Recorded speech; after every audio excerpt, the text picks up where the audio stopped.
welcome back to the IAM CX podcast. I am your host for the day, Roger Nicholas, Director of Customer Experience at IAM CX. And today's program, I'm very excited about it. One, because of the special guest speaker, but two, because of the topic. We've titled this episode From Purchase to Payoff, how the concept of time to value fuels business growth and loyalty. And the reason I'm excited about this topic is while the concept of time to value has spent most of its time in the SaaS industry, software as a service industry, because of their very unique needs and customer experience, I feel like it's a topic or a strategy or a concept that's not discussed enough across other industries and business models. So I wanted to bring in someone who has that type of gravitas, that type of experience. And our special guest today is Dr. Solomon Akinloa. And Dr.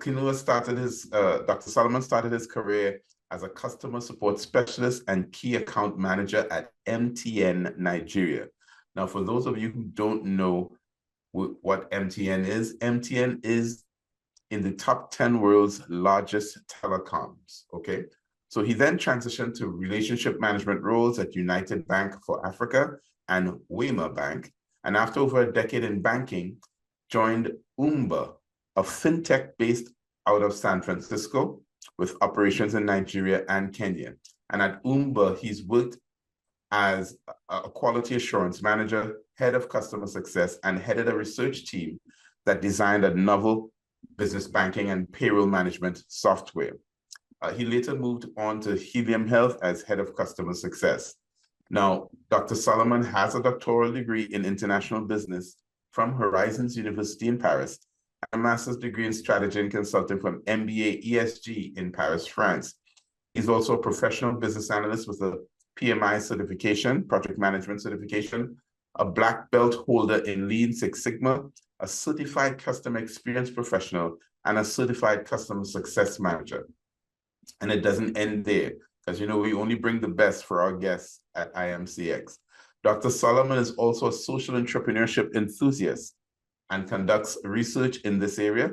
His research publications have earned him recognition as a leading researcher on the AD Scientific Index. And furthermore, Dr. Solomon is a singer with 2 albums and a dedicated Bible study teacher.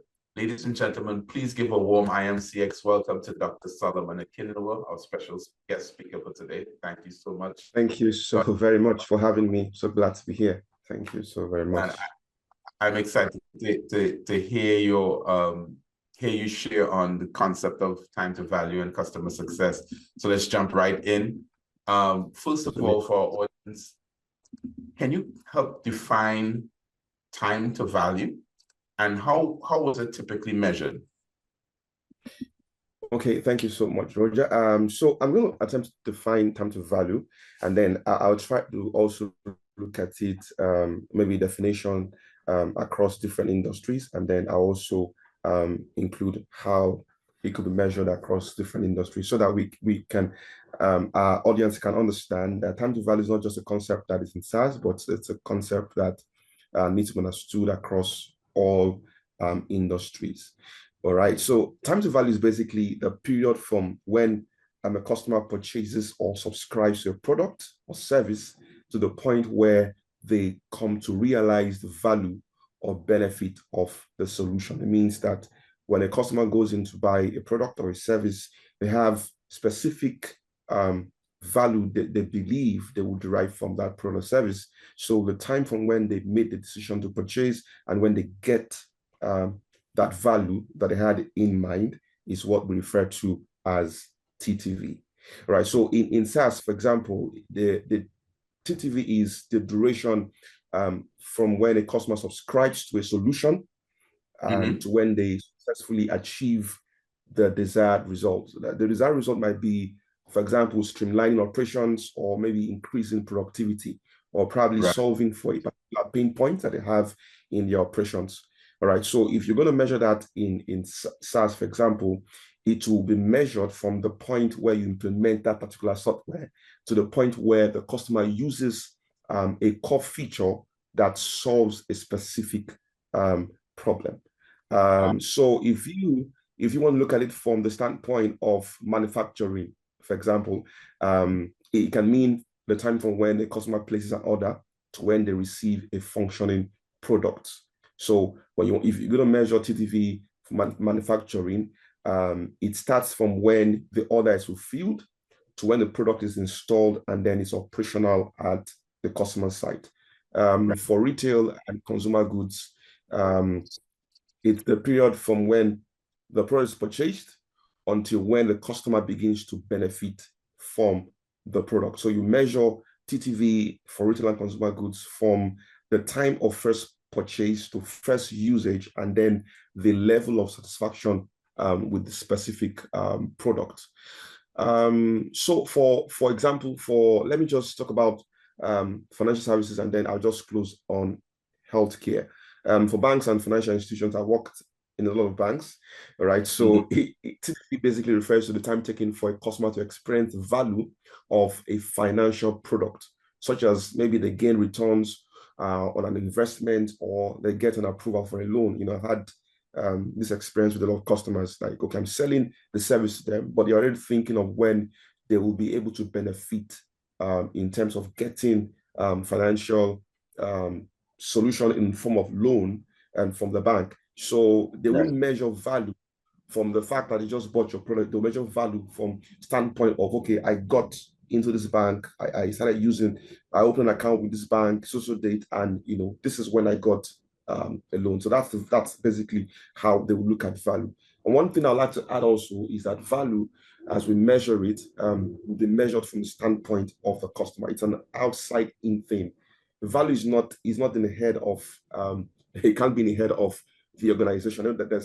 There's a high possibility that we think that we are giving value to the customer, but that's not how I think we should look at value, right? If we look at it, we have to look at it from the standpoint of the customer. For healthcare, TTV can refer to something like from the time when patients register to onboarding, and then they get to receive medical care that results in an improved or that results in improved health, or positive health outcomes. So we measure that from the point of registration to the point where the patient experiences the first positive health outcome after receiving treatment. So that's basically TTV across industries, and then how we measure it across different industries.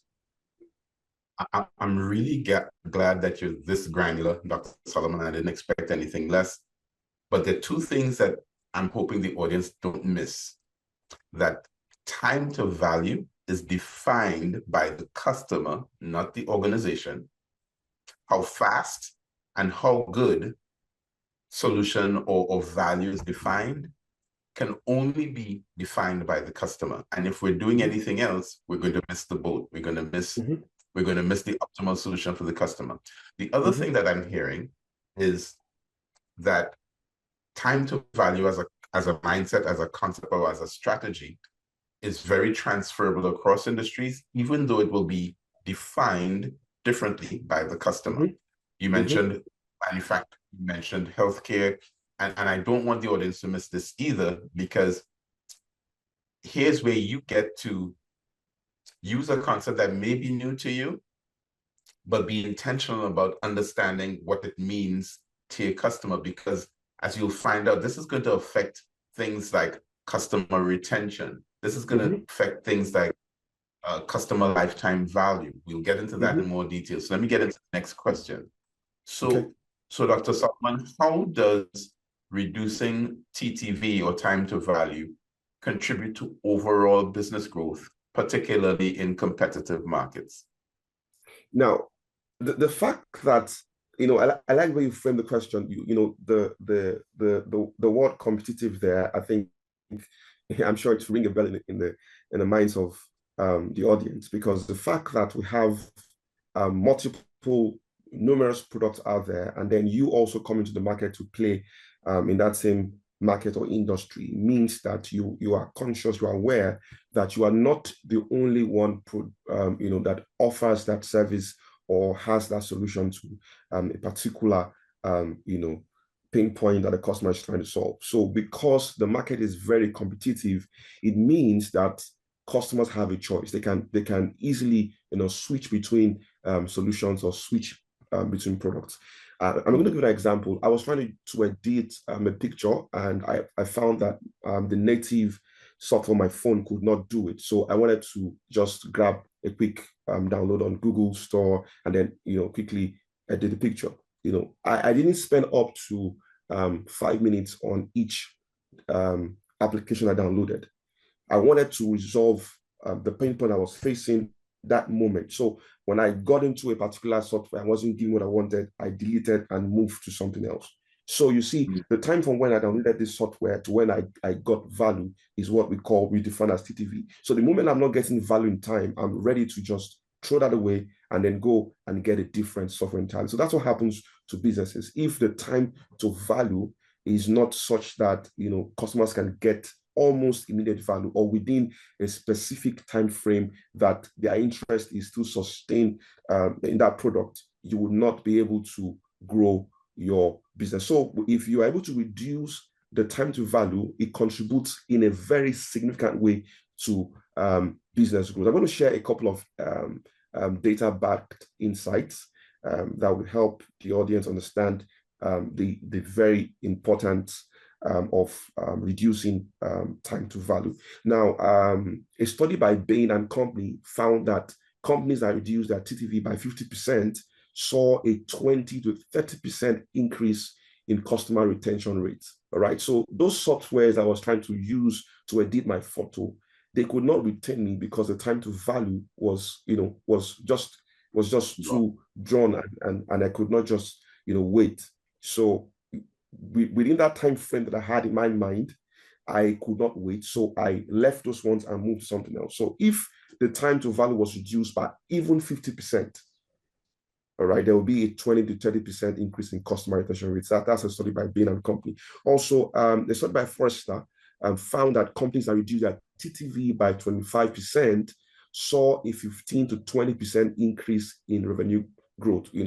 I believe this research is a little bit skewed towards the SaaS based businesses, because if you don't retain your customers, you will not be able to even recover your cost of acquisition. So if you're not recovering your cost of acquisition, how then would you make profit, considering the entire operations as a whole? So it is by retaining your customers that you can recover your cost of acquisition. There's a study now that says that if in SaaS, for example, that it takes 36 months to recover your cost of acquisition, that's crazy.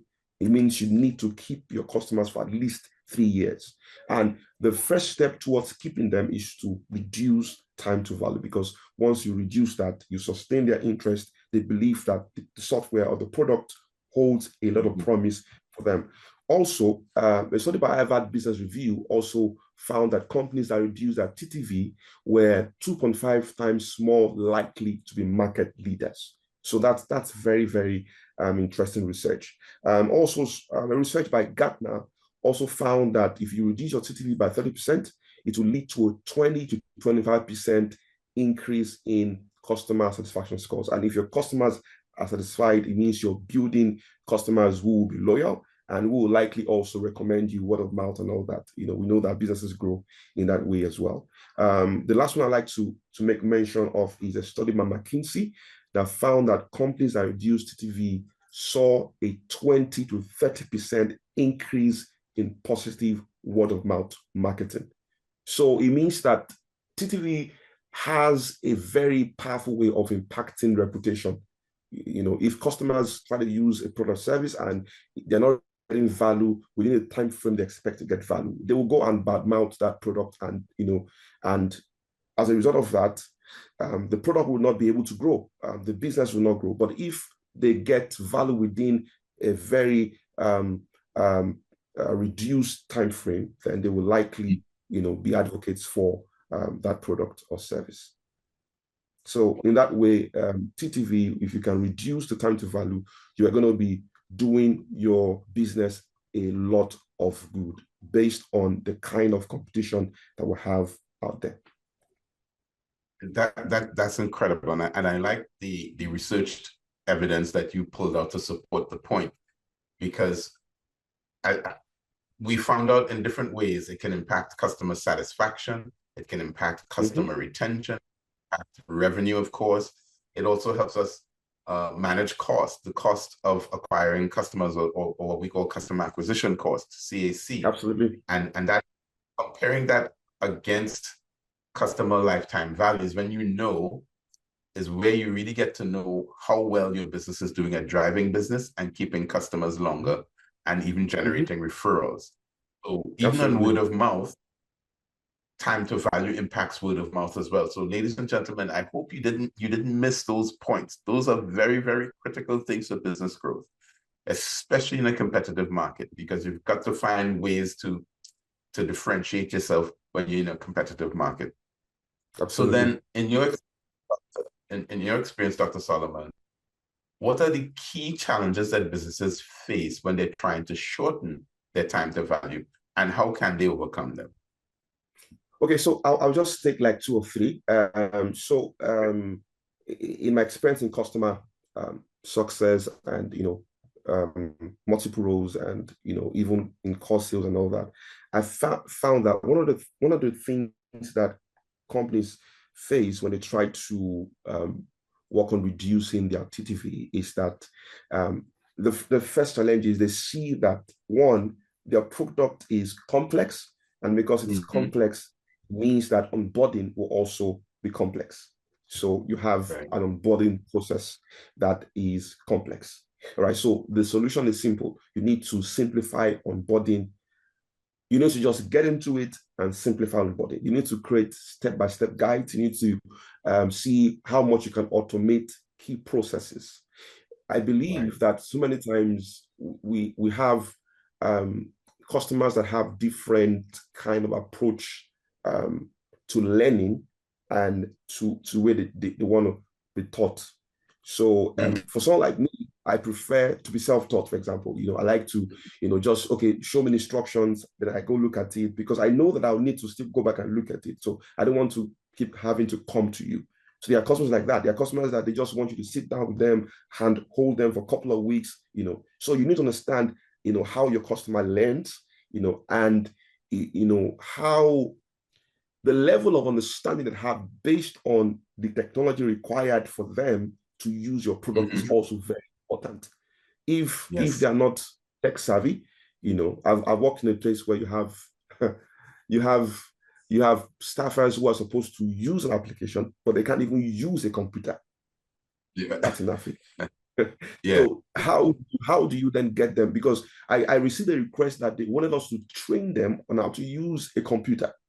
So that's serious. I know this will not be something very, very common, today, because technology has grown. People have really adopted technology. But I'm saying, that's an example of something that could happen. So you need to also consider creating self-help resources that can help the customers easily appreciate what you're trying to teach them, and what you're trying to implement. The other one is you need to have a very clear value proposition, because most times when organizations try to reduce TTV, they now get to realize that they didn't have a clear value proposition. And for you to have a clear value proposition, it means that you need to work the idea of customer success, of customer experience, into your entire organizational strategy. So when salespeople are going to acquire customers, they will acquire the right fit customers. That is, customers that can get the most value from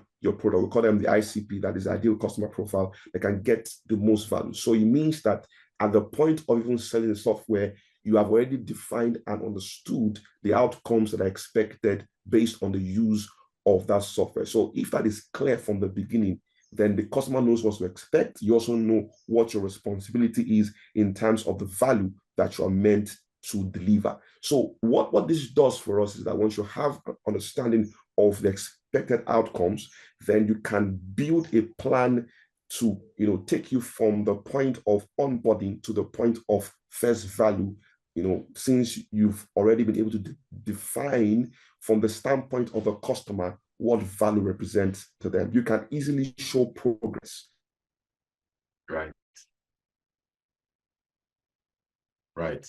Demos that will show, how specific organizations can, get their first-hand value, those creative things that you can do, and also you also need to understand that based on you defining and having a clear understanding of the value proposition, then your onboarding should focus on demonstrating how your solution solves the customer specific pain points. So your implementation now focuses on value delivery, not just product features. You're not trying to show the customer how robust your product is. You're trying to show them how the product gets them to value realization. All right. So let me just take one or two more challenges that I've seen. I think that the other one is I mentioned it already, but let me just say it again: product complexity, or products that require some very high level of customization, and that this can lengthen TTV. So what the organization can do to resolve this is to offer like pre-built templates. You need to research your customer, research the different segments your product can use, then you offer pre-built templates or integrations that will help you to reduce the setup time.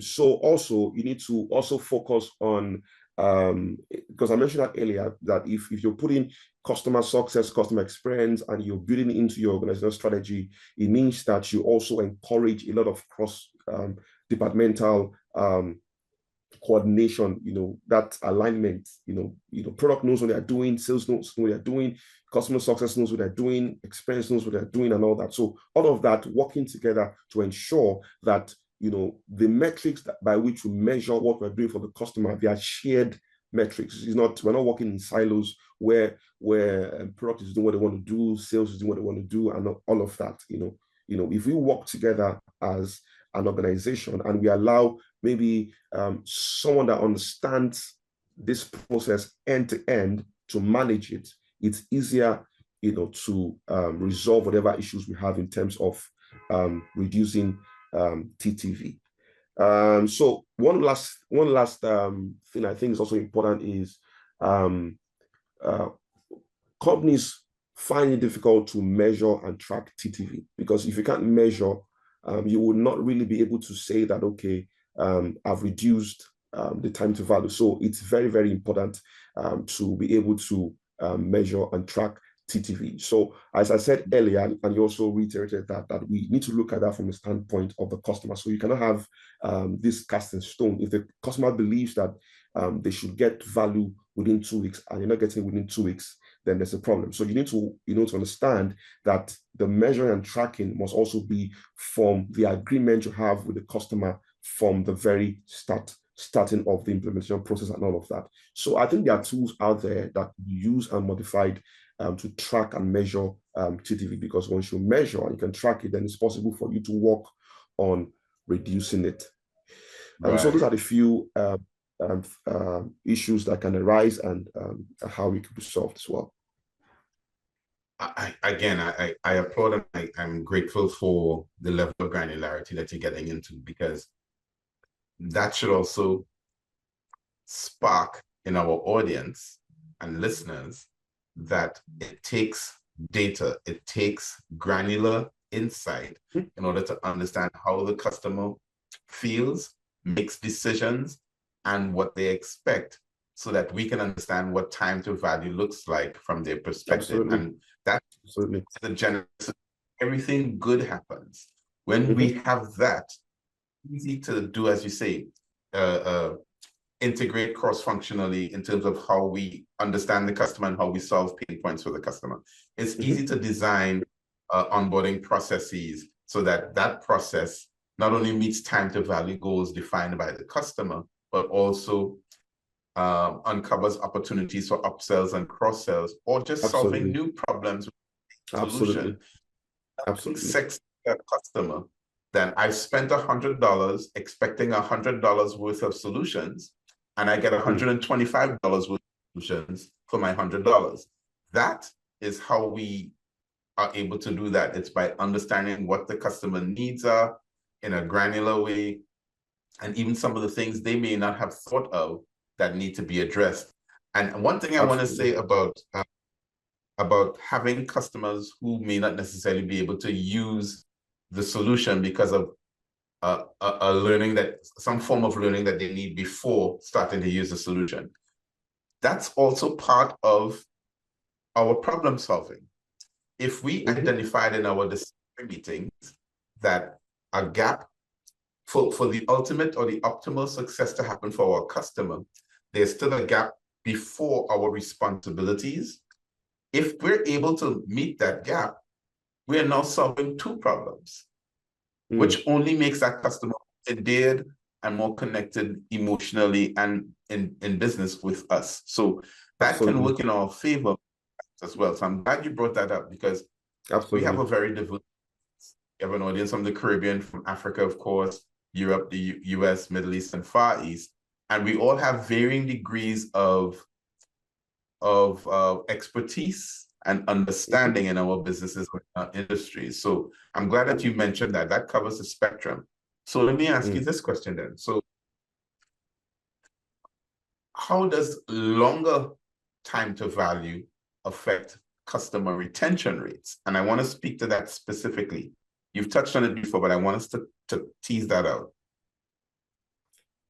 So a longer TTV would affect customer retention rates because, in terms of, we spoke in terms of the level of competition that's out there and the fact that customers have a lot of options. So if you're not getting immediate value from your product, there's a possibility that you promised value within, a few days, or, if there's some particular softwares or applications that you can use on your phone that's supposed to solve a problem immediately, and the customer is not getting that, automatically means that they would leave that software application and then go get another one. They will get almost immediately disengaged. I was thinking of something today, how that sometimes, some particular softwares, you can use them on a trial basis. You're not going to pay for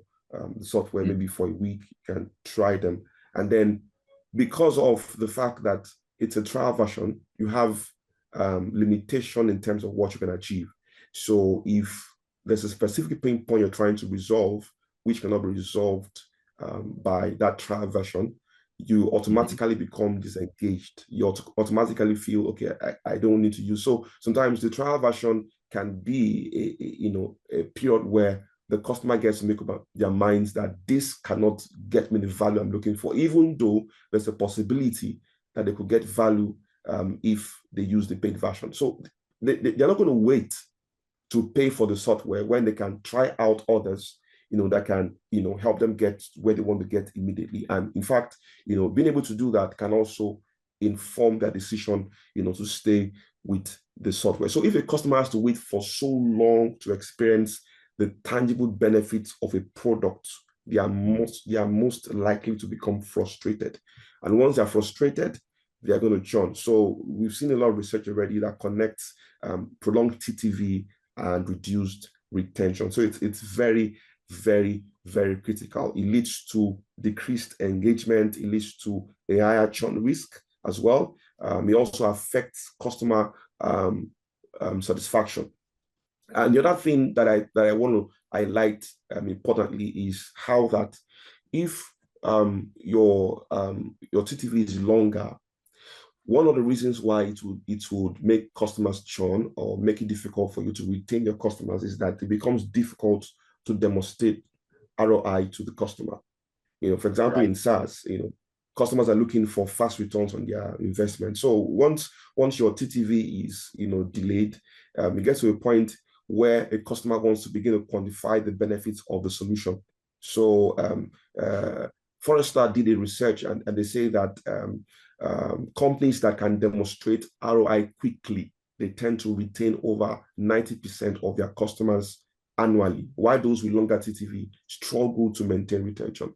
So it's very, very important. Also, if your TTV is longer, what it can also do is to reduce how much trust your customer would have in that product. I think a research from Harvard Business Review says that 52% of customers are likely to abandon a brand if they encounter obstacles in realizing product value. So wow, most customers would 50%, yeah, of customers, they're likely to abandon a brand. So, you can see how great impact TTV has on retention. And if you're not retaining your customers, it means you're not going to bring in money. You're not going to recover your cost of acquisition at all. I remember I was showing a couple of guys who said me, how we can calculate cost of acquisition based on their own industry, and then how long they need to keep the customer for them to retain, for them to recover that cost of acquisition. It was an eye-opening experience. So, and I also showed them how that most of the customers that I churned was an early event. It was an early event because within the first 2 weeks that they were implementing and onboarding, those particular customers could not see value immediately. They wanted to see these guys they're in healthcare, so they wanted to see how that this software was already making life easy for them. For example, they had patients that get to wait for an hour before they attended to. What they would have done was to implement from the standpoint of patient registration, from the standpoint of managing a queuing system for them. That would have shown them the value almost immediately, but that was not the approach.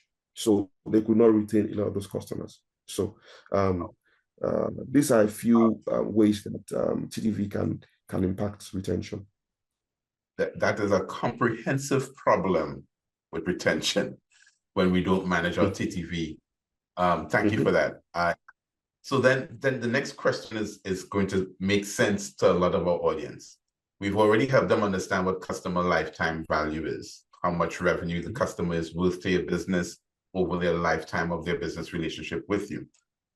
So how can you discuss the relationship between time to value, TTV, and customer lifetime value? And how does optimizing TTV influence CLV? Okay, so we say that TTV helps you either negatively or positively. I don't know if I can say it helps negatively because if your TTV is long, it means that customers will not stay. But if you are able to reduce your time to value, it means that you are more likely to keep your customers. So when we say customer lifetime value, we're speaking of how long the customer stays with you. So it means that TTV and customer lifetime value are directly correlated. So a shorter TTV will significantly influence your customer lifetime value in a positive way, because one, if your TTV is shorter, it means the customer gets to see ROI faster. And when customers realize the value of a product or service quickly, they are more likely to see a return on their investment sooner. So this can lead to increased customer satisfaction, and then you can even have opportunities for upsells and cross sells. So faster ROI. The other one is if a customer gets to see the value early enough, it increases loyalty. Also, if customers become loyal, it means they stay with you. That's basically what loyalty means, that they're going to stick with you because they see that you're able to solve their problem. They see that you are genuinely both interested and are able to solve their problems. The other one is if your TTV is shorter, it means also that you're able to reduce churn. And once you're reducing churn, it means that your customer lifetime value will be longer. And also with a shorter TTV, you have the opportunity to upsell and to cross-sell. I like this concept of where an organization innovates in the direction of their customers' needs, because customers' needs will not always be the same.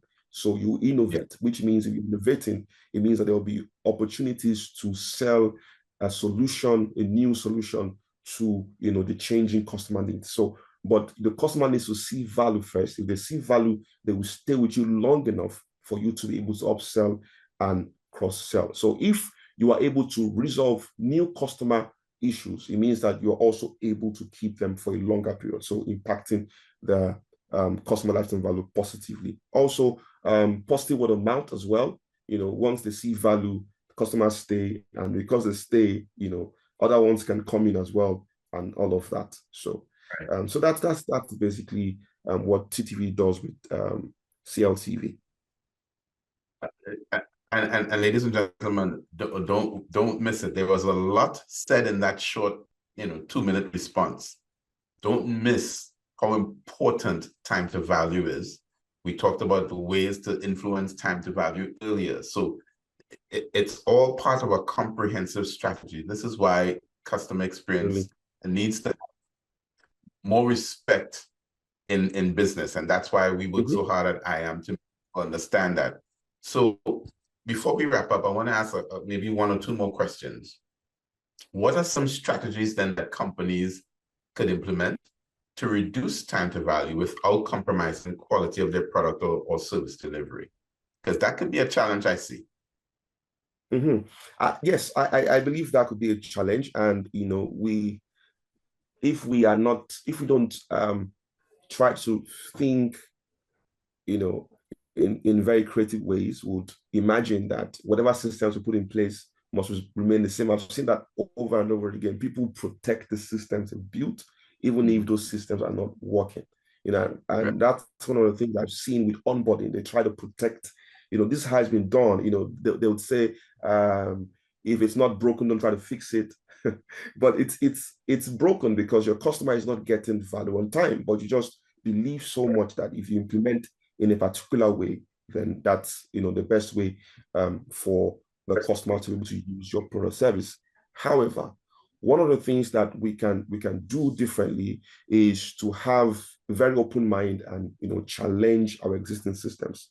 And one of the ways to challenge that is to streamline our onboarding process. You simplify onboarding, you break down onboarding into smaller, digestible bits, and focus on providing immediate wins to customers. When you are speaking with a customer about onboarding, about time to value, and the understanding of when they will get value, you need to also define and say it in such a way that they realize that when we are talking about value and how to measure it, we're talking about responsibility from 2 parties. One, responsibility is that I provide you the software. You also need to be responsible, enough to be committed to the process as well. Yes. I'm glad you mentioned that. If that commitment is not there, absolutely. If that commitment is not there, then no matter what you do, you're not likely to be able to, get the customer from the point where they are to where they should be. So break down the process. Also, create success plans or account plans where you capture responsibility of the customer, your own responsibility, how you measure that, and all of that, right? So you also need to create. I've seen some resources that were created for certain products, where you just go to read about them, to help you on board and all that. But even those resources need further explanation. So if you create a customer university and I still need to go to university to be able to use it, then there is a problem. So you need to understand that if you're streamlining your onboarding process, you must simplify as much as possible. So that's one thing. Then you also need to automate as much as possible. I think one of the most important aspects that I would like to recommend as a strategy is to deliver value in a modular form. Deliver value in a modular form. So how you do that is you deliver value in a modular form. Modular. Okay. So what that means is you deliver incremental value. So instead of focusing on delivering the full product or service at once, offer the customers smaller essential features that quickly address their needs. This allows them to quickly experience value faster while waiting for full functionality. Right. Like what I said about the health tech product, if they had gotten that module in where those customers could be registered and then we put on a queue to see a doctor, they will have seen that the software was already helping them to manage the patient footfall, right? Mm-hmm. That will have spark their interest almost immediately. So in delivering your onboarding in a modular way or value in a modular way, you need to also focus on quick wins. So you segment the product based on the parts that can deliver the fastest ROI. That's it. Right.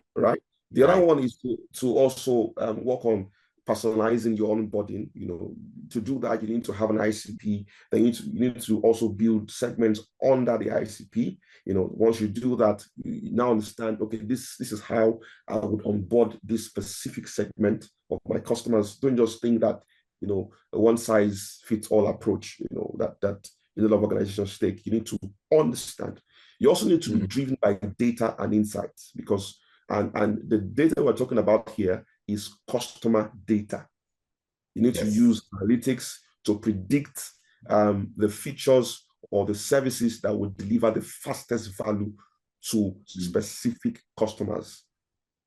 So once you're able to do that, you're already on the path to giving them, a very reduced TTV. The last one, which is very obvious to everyone, is to provide self-help resources and all of that. So that's basically, and then it's very important also to be proactive with customer support. That's very, very key as well. Yes. Excellent stuff, Dr. Solomon. I appreciate you so much, man. Thank you. This is I can't imagine, my paws are raised. I can't imagine our audience not coming away with a whole bunch of golden nuggets that they can run back to their businesses with and say, okay, we have a new strategy that we need to implement, and here's some things we've given them a whole lot to chew on, as one of my friends like. And I want to highlight something before we close. On the last podcast we did, we had an expert in what is known as jobs to be done, Mr. Eckhart from Unipro Solutions, the managing director there, and he specializes in research that has uncovered that the average business is missing about 70% of the information they need to understand about their customer, and that they only have about 30% of validated information and insight that they need to know about their customer. So this is before they start solving problems for the customer. So based on what you've been telling us and teaching us, we need to understand clearly how the customer thinks before we even come up with an onboarding process, before we even come up with a bespoke solution. So I really appreciate you and your time. Dr. Solomon, thank you so much for joining us on the IAM CX podcast. We appreciate you. Ladies and gentlemen, thank you again for joining us on the IAM CX podcast. And please continue to join us for our next event, an RSVP on LinkedIn, or just follow us on YouTube. We look forward to partnering with you in your business and in your success. Have a great day and go win.